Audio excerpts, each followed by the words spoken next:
especially across the lifespan. And so I've changed my talk title a little bit to counteract some of that. And some of what I have will have been nicely covered by the previous two speakers. But I'm a head of a neuroscience department in a medical school, and so when you work in a medical school, it's quite interesting to note that the disciplines of microbiology and neuroscience don't really overlap that much, and they kind of evolve in parallel trajectories. And there have been some examples over the years where they do, like the neurosyphilis from 100 years ago, or when the specter of the HIV virus on cognitive function became clear. But on the whole, microbiologists traditionally don't talk to neuroscientists, and neuroscientists get very snobby about everything happening below the neck. And so we're very focused on what's happening above the neck, and we like to keep microbes out of that. So that's the tradition. However, and then when we think about gastroenterology, I like to share this story, which is really the story of William Beaumont, the American founding father of the field of gastroenterology. He was a U.S. Army surgeon. He was very interested. He was one of the first typical clinician scientists. And so he liked to do experiments to find out about how the body worked. And we knew very little about the digestive system when he worked in, and he was working in a field station in rural Michigan in the Army. And he had this patient, a Canadian, called Alexis St. Martin. And St. Martin, unfortunately, got a gunshot wound to his abdomen. So guns were even a problem in the U.S. back then. Basically, Beaumont was able to save St. Martin's life, but a fistula or opening remained in the abdomen. And so Beaumont really thought, now I have a clear subject that I can get literally a window into how the digestive system is working. And so he started performing experiments on St. Martin for many years, and basically kept him as an indentured slave. So ethics committees were a little bit less relaxed in them days as they are now for doing such clinical research. Now, why am I telling you that? Well, I'm telling you because one of the things that he noticed and he wrote about was that when St. Martin became understandably irritable or frustrated or angry, which you mightn't blame him if someone is shoving lumps of food into his abdomen at a regular basis and drawing out digestive juices, but he noticed that it affects the rate of digestion, that his emotions affected what was going on in the gut, that the brain, there is a brain-gut axis. And this is really the foundations of a whole field which was taken up by the greats of physiology, from Pavlov to Cannon to Claude Bernard here in Paris, to understanding homeostasis, and that we have this gut-brain axis. And with the advent of brain imaging, we were able to see how this is so bidirectional, that if you stimulate the gut, you can activate the emotional circuits within the brain, such as the anterior cingulate cortex. And while very well accepted in complementary medicine that we have this mind-body interaction, in traditional medicine it went on to be somewhat sidelined. But we do have this axis, and there are many routes, and we've heard already about some of them, about communications. We can't neglect the enteric nervous system. I'll point out to the vagus nerve, because I'll come back to that a little later. And to understand how this homeostasis is maintained is very important. Yet, as a neuroscientist, it's always one of the things that people find somewhat strange. Yet in our language, we personify emotions all the time. When you're disappointed, you're gutted. We have gut feelings. It's gutsy moves, gut wrenching. When you're nervous, you have butterflies in your tummy. And so there is this ability that we have to kind of disconnect what we know in our language from what we do in our science. But that's changing. And my lab has been interested in stress, and we're living in a stressful world. And I don't have to tell people in Paris about that, and I don't have to mention, you know, that you can just turn on your TV and get even more stressed, or you start thinking about the future of things and how stressful that will be and what all the anxiety that brings. And so that's a part of where we are today and what we're doing.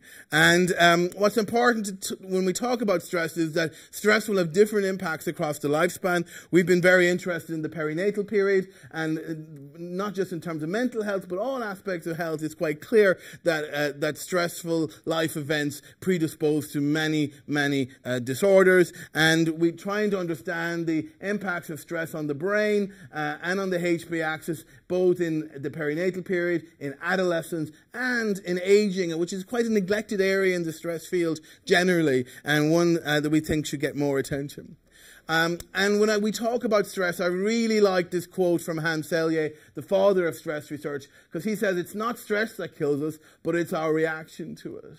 And so a lot of focus in stress research has been on negative aspects of stress and on stress susceptibility. But the question is, why on the roller coaster of life, if two people are subjected to the same stressors, that one will be susceptible and the other will be resilient? And a lot more focus now is on the neurobiology of resilience. And we know that genetics plays a role. The growing field of epigenetics is playing a key role. But what if it's to do with something else? What if it's got something to do with the microbiota in our gut? And that's kind of where our data is telling us. What also I want to reinforce is that when we're talking about stress and we're talking about traumatic stress and chronic stress, we're talking about whole body syndromes. They don't just affect a few neurons in the hippocampus. And we love these neurons and we study these neurons and they're fabulous, but stress is affecting the entire body. It's affecting how the immune system interacts in the whole body. The HB axis has direct effects on locally in the gut, creating barrier dysfunction and making it more leaky. And so we can't neglect that. And that's one of the problems we have in stress research, is that people tend to just compartmentalize. And when we work on stress and psychopathology at a basic level, we require animal models. And that brings with it its own challenges. And I like this Gary Larson cartoon, not just because it's an Irish setter, but it just reinforces the problems we have. That we can't just put our rat or our mouse on a couch and ask it about how terrible its childhood was. And that there are limitations to what we do.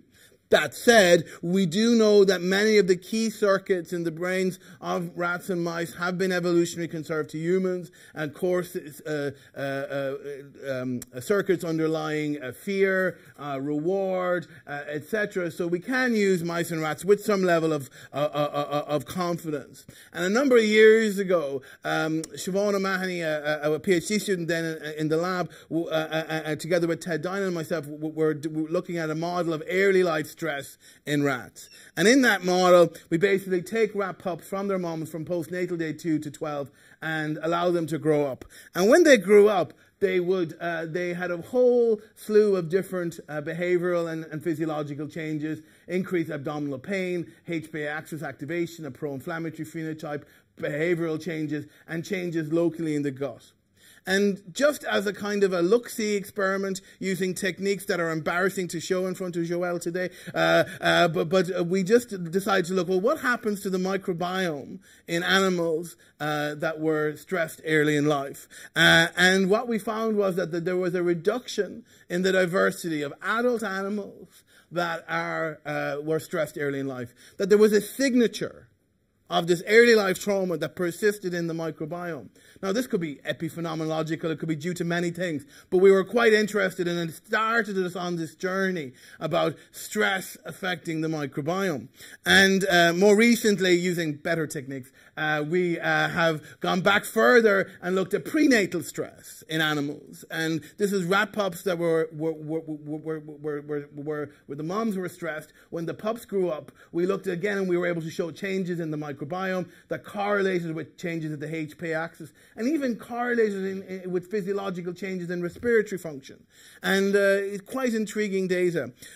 Moreover, in line with this, there's a very nice human study from the Netherlands last year which looked at moms that have high perceived stress during pregnancy and looked at the microbiome of the offspring and were able to show that there was a correlation between maternal prenatal stress and infant microbiota, showing that there is a translational nature to this. So overall, what we're getting is a really nice and very novel way of looking at stress. Stress is affecting the microbiome, and that's really important. And this is really new, except there's very little really new in science. If we had looked at, well, papers from, this is from Tannock in the over 40 years ago, where he showed that stress mice showed dramatic reductions in population of lactobacilli.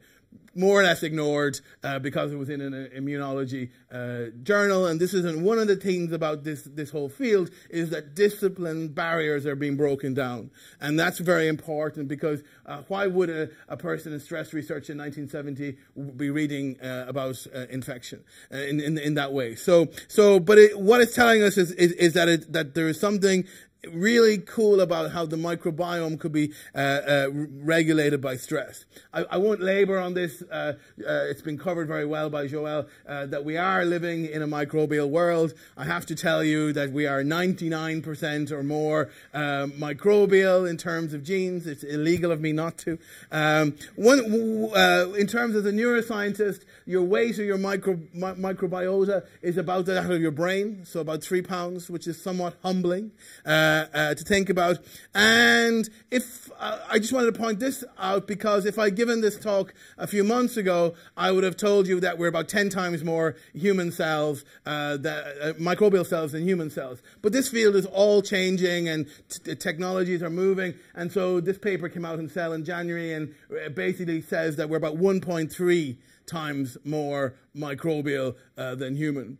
So we're still more microbial, but just about. And if you go to the bathroom today, you get rid of your microbes, and maybe you're slowly becoming more human. And you might want to think about that from an evolutionary perspective overall. When we talk about microbiome, we very much, and I'm very guilty of this too, we think we're talking about bacteria all the time, but we're not, and we can't neglect this, and there's a growing field around the virome and bacteriophages, very exciting work, including some from our own lab, brewing on this, as well as the other aspects of in microbiology, and that's important. I don't have to tell you how hot it is, making all the covers of all the glamour magazines. This is just Science from a few weeks ago. As well as the lay press, and so it's very important. We've heard about where we get our microbiome from. From the most part, we get our microbes as we are being born from our mothers as we emerge through the delivery canal. So in psychiatry, unfortunately, it's another thing we can blame our poor mothers for. And that is if we are born by normal vaginal delivery. And as Joël pointed out, there are big changes if we're born by C-section. Did I include it? Yes. So this is the work of Gloria Domingos-Bello showing that infants born by C-section have a very different microbiome, more like the skin or the hospital environment compared to those born by vaginal delivery. Now, on that point, we know infants born by C-section therefore have higher relative risks of asthma, allergy, type 1 diabetes. We know very little about the brain health of individuals born by C-section, whether there's any change there. We know less about stress sensitivity, and these are two things that we have been working on. And on the context of C-section, we did a systematic review with my colleagues in epidemiology to show that there was an increased relative risk of autism in infants born by C-section by about 23%. Now, we need to put that in clear language. Instead of 10 out of 1,000 infants being born with autism, you now have 12 in 1,000. That's what we're talking about by a 23% increased relative risk, before we over-interpret it too much. We also looked at this in other cohorts, using other behavioral measures, showing that there was some behavioral changes that we could detect at 9 months in C-section-born infants. But then we did, what I've learned from collaborating with epidemiologists, and Felicia may agree or not, but is they rarely can tell me something is causal, but they can tell me something isn't. And so we did this fabulous study where we looked at all the infants born in the Stockholm area for since 1970 onwards, 3.5 million people, and looked at the incidence of autism in those born by C-section versus vaginal delivery. And we found there was a 20-something% increased relative risk, exactly what I came through before. But then they took did a sibling design analysis, and were able to show, using whether one infant was born by C-section, or sibling was or another, or they were able to show that it wasn't causal, that it was something that was driving the C-section, maybe driving the increased relative risk. It wasn't the C-section per se. And it's that level of being able to do this analysis that's very important, because otherwise we'd have a very different interpretation of this paper. And that's why an awful lot of caution in this autism field is needed, because there's lots of spurious findings in the literature out there. So I'll just go back to other factors. Joel covered most of these overall in terms of nutritional provision, antibiotics, the environment we live in, maternal stress, etc., all playing a role in gating the early life setting down of the microbiome. I want to draw your attention to this paper from my colleagues in Cork, which went to the other extreme of life, which is in the elderly, and looked at the microbiome of the elderly and showed that there was a reduction in the diversity of the microbiome in elderly individuals, and that this correlated with the health outcome. So frailty, immune function, cognitive function, all correlated with a reduction in diversity of the microbiome. And that would be an interesting finding in its own right. But they went one step further to say, well, what's driving the diversity of the microbiome? And it all comes down to diet.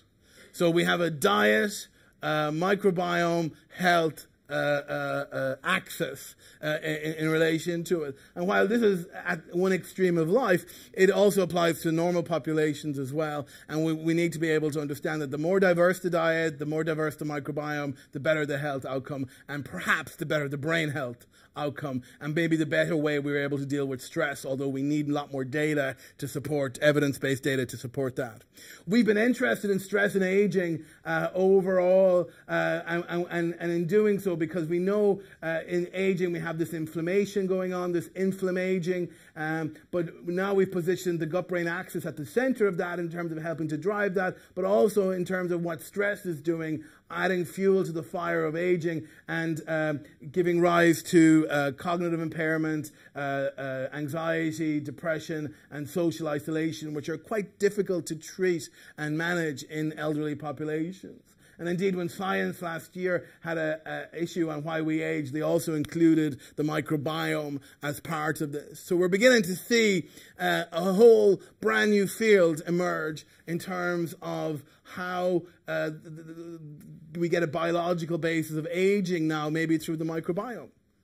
Very exciting, very changing conceptually, that we can target many of these processes through the gut to actually have a healthy aging. Except, of course, it's not new at all. This guy, working in this city 100 years ago, Mechnikov, who won the Nobel Prize in 1908 for his work on phagocytosis. And often, as happens, esteemed scientists later in their careers, they can come up with crazy ideas, and people just ignore them because they're crazy. They were once great, and God, it's a pity they've gone off on these wacky ideas. But anyway, he was intrigued later in his career about why do people live longer? And he wrote about it and put it down to the fact that people who live, for example, in Bulgaria, live longer because they ate a lot of fermented foods containing lactic acid bacteria. And so he's the father of probiotic research. He's the father of the whole area of longevity research, as well as being the real father of aspects of innate immunology. And this is the statue of him at the Pasteur Institute where he worked. Now, but he went on and was ignored for 80 or 90 years. This guy, Craig Ventnor, who's the Steve Jobs of modern biology, has a new venture called Human Longevity Inc., where he's actually going to basically take what Metchnikoff said, which was to look at the microbiome of elderly individuals and look at how that shapes their health overall, as well as their genome and their metabolome. And this is a private venture, but a very exciting venture in the whole health technology area right now. So Metchnikoff may have been onto something. We've been interested in aging in our animal studies. I won't go into details, just to show that there are differences even in the laboratory environment in aging. In our elderly mice, these are mice that are 22 months, and this correlates with behavioral, immune, and H stress responses. The other area we're interested in is in adolescence. Also an ignored area, but from a brain health perspective, a very important time, because it's where a lot of changes are occurring in the brain in terms of synaptic pruning and in terms of vulnerability to a variety of different psychiatric illnesses, from schizophrenia to substance use disorders, mood disorders, etc. And so we've been very much really wanting to position that a lot of neuroscience is focusing on the impact of these insults on the brain, but all of these, and sleep changes, alcohol, stress, will also affect what's going on in the gut and the gut microbiome and change this whole interactions. And so we are wondering if we are somehow reframing a teenage wasteland in relation to changing the microbiome and how this is.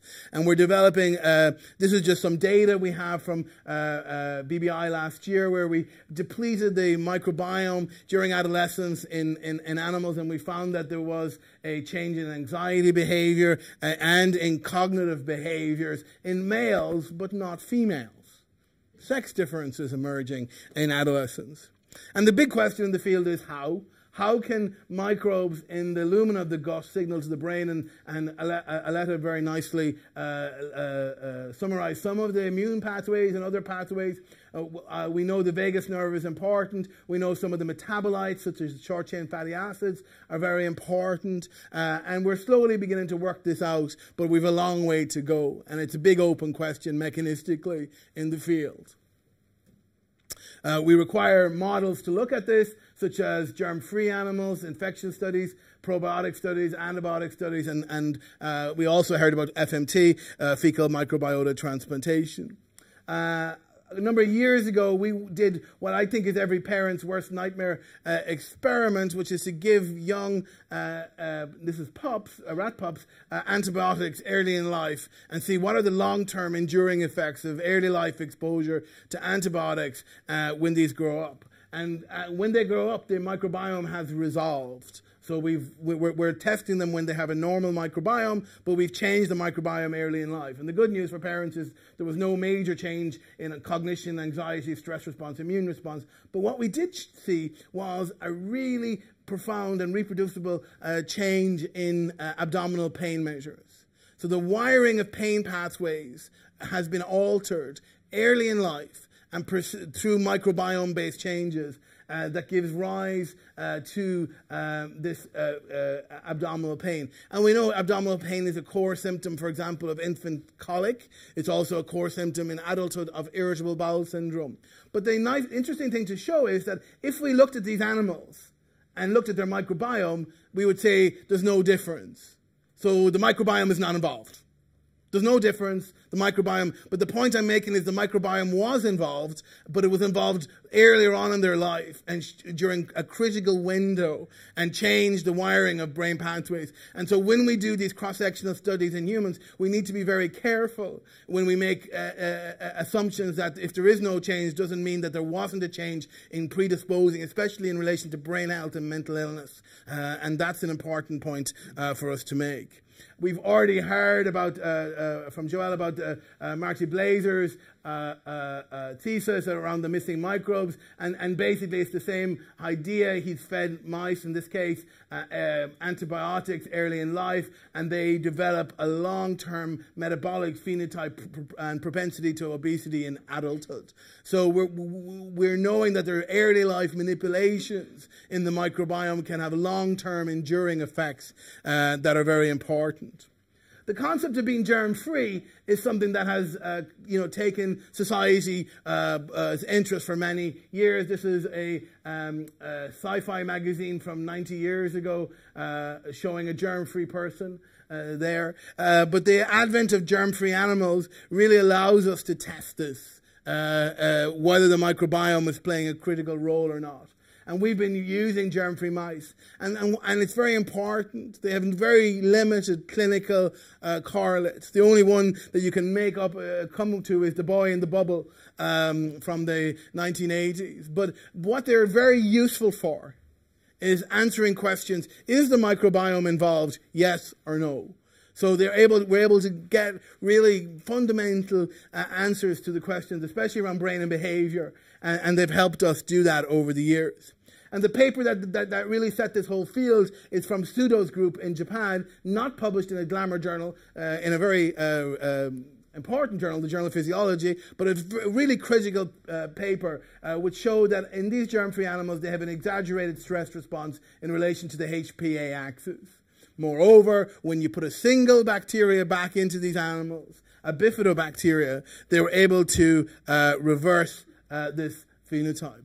Very important paper. They looked at brain changes as well. And this set everyone thinking, and it took a number of years, well, what if the HPA axis is dysregulated, the brain mechanisms underlying that must also be dysregulated.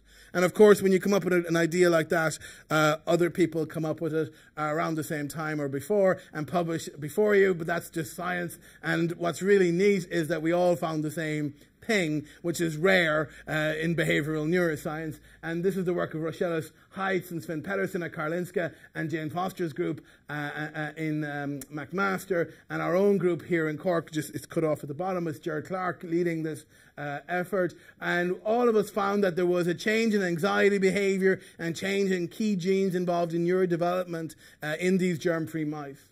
We also found that it was sex-dependent, that the effects were more prevalent in males than females. Now, if you're a stress researcher, that's not really the answer you want, because most of your stress-related disorders have a higher propensity in females. But I'll come back to that in a minute. Here's some data. Germ-free mice have a reduction in BDNF, brain-derived neurotrophic factor, key plasticity protein in the hippocampus. They have increase in serotonin. We also more recently were kept on focusing on the hippocampus and looked at hippocampal neurogenesis, which is the birth of new neurons, which occurs throughout the lifespan and is very importantly negatively regulated by stress and inflammation and increased by antidepressant drugs. And what we found was that these new neurons, there was actually an increased number of these new neurons in germ-free animals compared to controls. So basically the regulation of this process has gone out of kilter in these germ-free animals.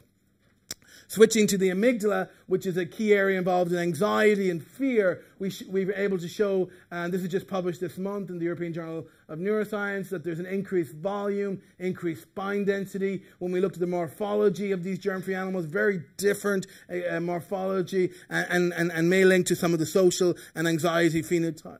Using a next-generation sequencing approach, we looked at the genes that were changed in response to a stimulus, and we find that there's wide-scale changes in different genes in germ-free versus control animals. We then move to the prefrontal cortex, a region of the brain very much involved in decision-making, executive function, and top-down regulation of HPA axis. And what we found there was something we never expected. We found that there was an increase in the number of genes involved in myelination.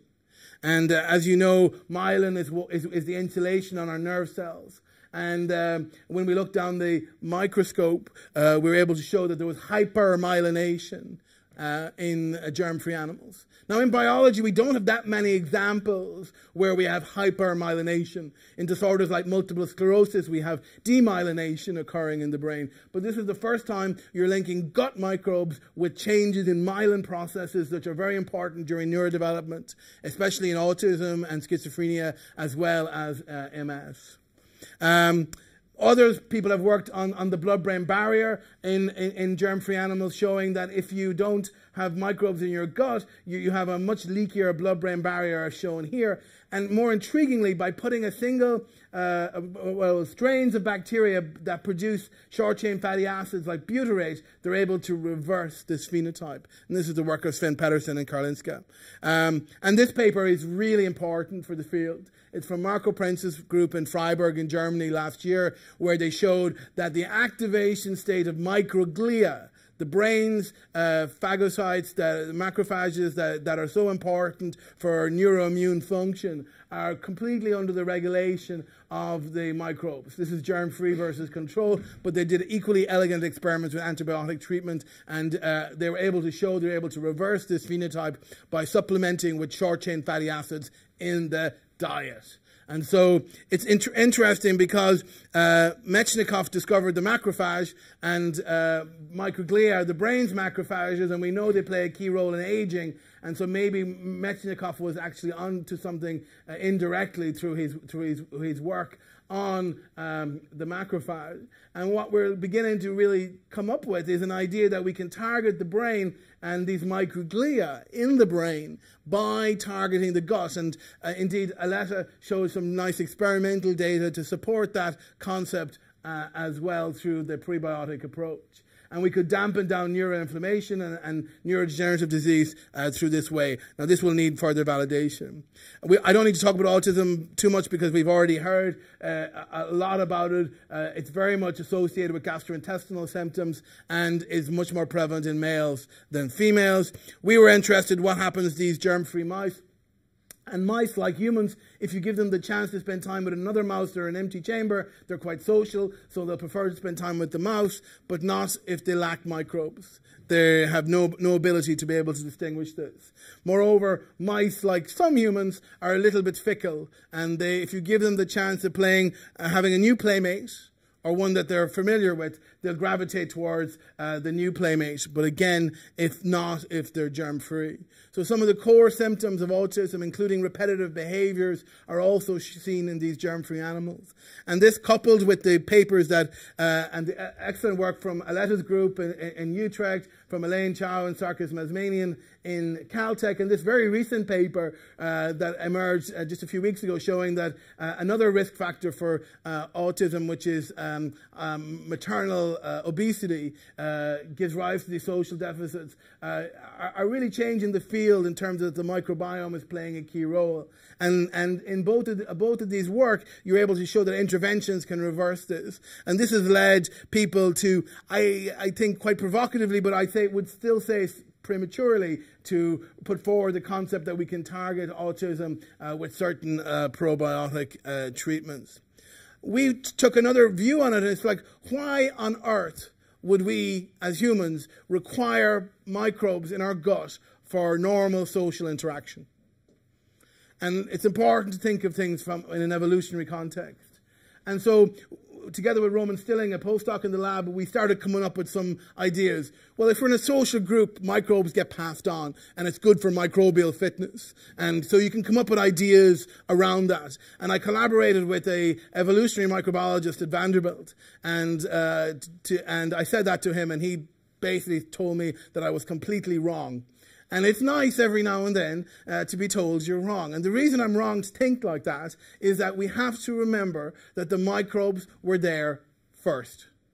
and that all of brain development and all of evolution has occurred in a microbial milieu, and that signals from our microbes have helped sculpt every aspect of our brain health. And so we can't separate it out like I try to do as a neuroscientist and compartmentalize, which has been the way it is. So it's an important aspect, and I thank Seth Bordenstein for all his help with that. So we're beginning to formulate in psychiatric neuroscience. Our whole goal is to try and understand the mechanisms underlying changes in brain that give rise to certain brain disorders. And now we must juxtapose the microbiome with that. And it's really important to do that. And this is in a review we published last year.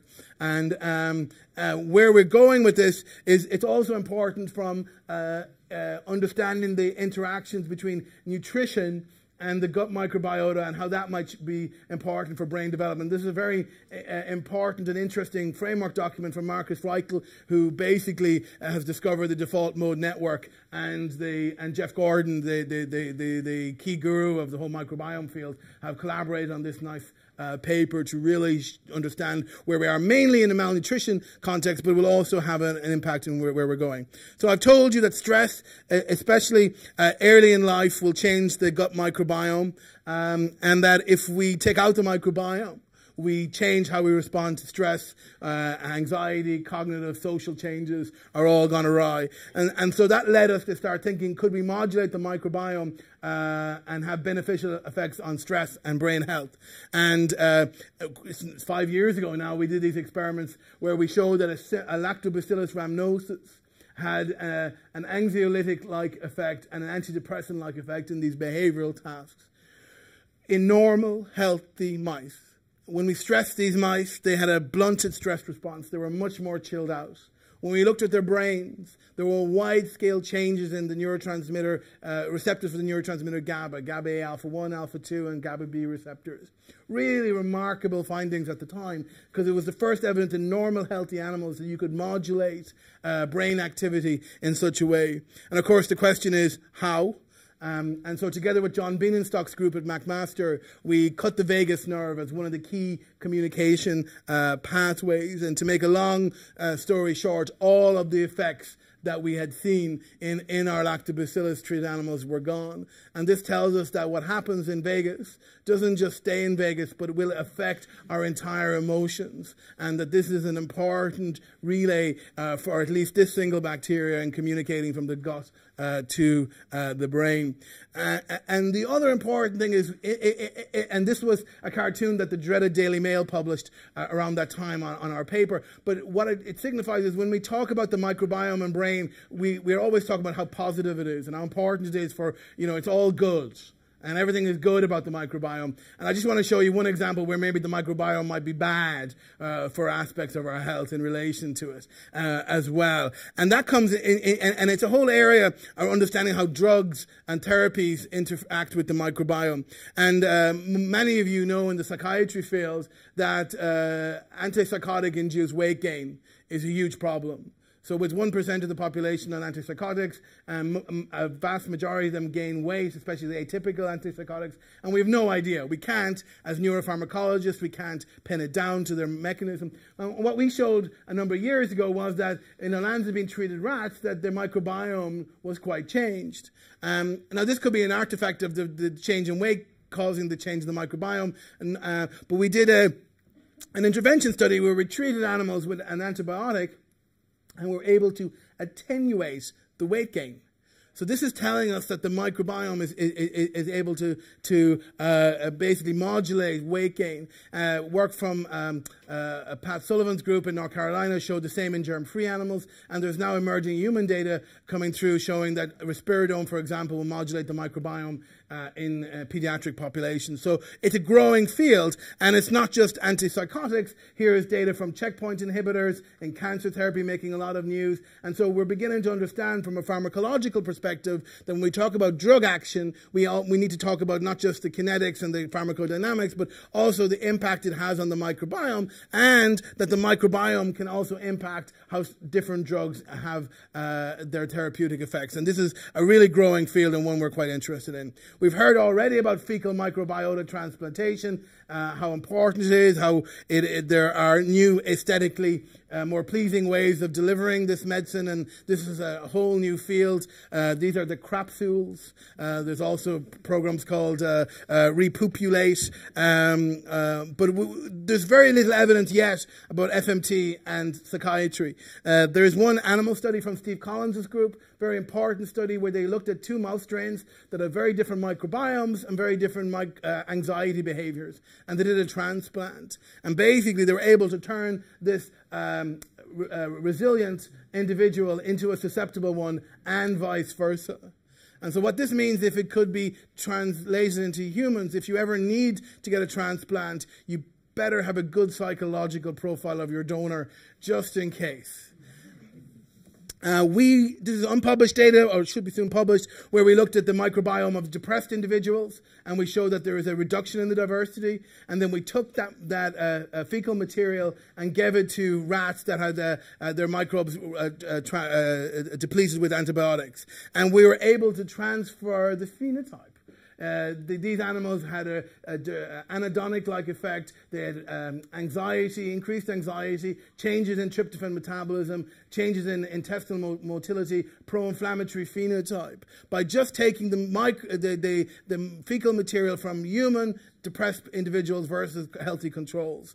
And so this helps us move away from correlation to actually causation, and is very exciting way forward. And a lot of what I've told you today has been in animals, and we're slowly moving this now into the field of what we call psychobiotics and moving into the human domain. And this will require a level of rigor that this field hasn't had up until now, really moving forward. It's exciting the public a lot in relation to it. Here's Andrew Allen is a psychologist on our team where we're doing EEG, looking at the impact of certain strains of bacteria. And it's really a whole new area in psychiatry. Except, of course, it's not new at all. If we had been reading the British Journal of Psychiatry in 1910, you would be reading about the treatment of melancholia by lactic acid bacteria. So perhaps everything is back to the future. This is a very important study from Emmer and Meyer's group, where they showed using a cocktail of a fermented milk product with probiotics that it is able to dampen down key emotional brain activation areas in the MRI scanner, as well as change resting state activity. Very important paper in the field. And this is some of our own unpublished data, where we are doing stressing individuals in the lab, healthy volunteers, and we're showing that the administration of a bifidobacteria longum that came through our preclinical screening is able to dampen down the anxiety associated with this stress testing, as well as the perceived stress scale. When we look at the cognition using the Cantab platform, as well as looking at EEG, we're able to pick up a signature, and these are healthy volunteers. So again, being able to translate this. And then the field is emerging with a lot more small studies, but it's growing and will continue to grow over time. I wanted just to share with you this paper, which I find intriguing. I feel it could only done in China when I read it first. It's where they kept people, so it comes with a few health warnings. One, it's an N of 3 paper. So Aletta talked about N of 1 earlier. This is an N of 3. So that's the major health warning. But why am I talking about 100 with an N of 3? Well, they kept people for 105 days in an enclosed environment completely, and monitored everything about them for 105 days. And the reason that they did this, when you hear, is that these were people who were training to go to space. So they took advantage of this and were able to look at everything. And what they noticed was that the pattern of the gut microbial composition in these mentally, physically healthy adults influenced their mood states. So as they tracked mood over this period, they're able to show the changes in the microbiome with mood. And it's kind of a proof of concept in relation to where we're going with psychobiotics. And so what I've learned is that we're really trying to figure out all about in life who's in control. And you know, when we think about the puppeteer Geppetto and his puppet Pinocchio, we know that Geppetto is very important early in life, sculpting the puppet, and is always there as Pinocchio makes his journey and gets into all sorts of trouble throughout life. Geppetto is watching over him, and in a way that maybe the Geppetto is like the microbiome and the brain. And in terms of control, what I've learned in life is that perhaps the person who thinks they are in control is often, the person who's in control is often the wife or partner of the person who thinks they're in control. And while the brain thinks it's in control, that maybe the gut is really the one that's in control, and that the microbiome is the one playing the strings.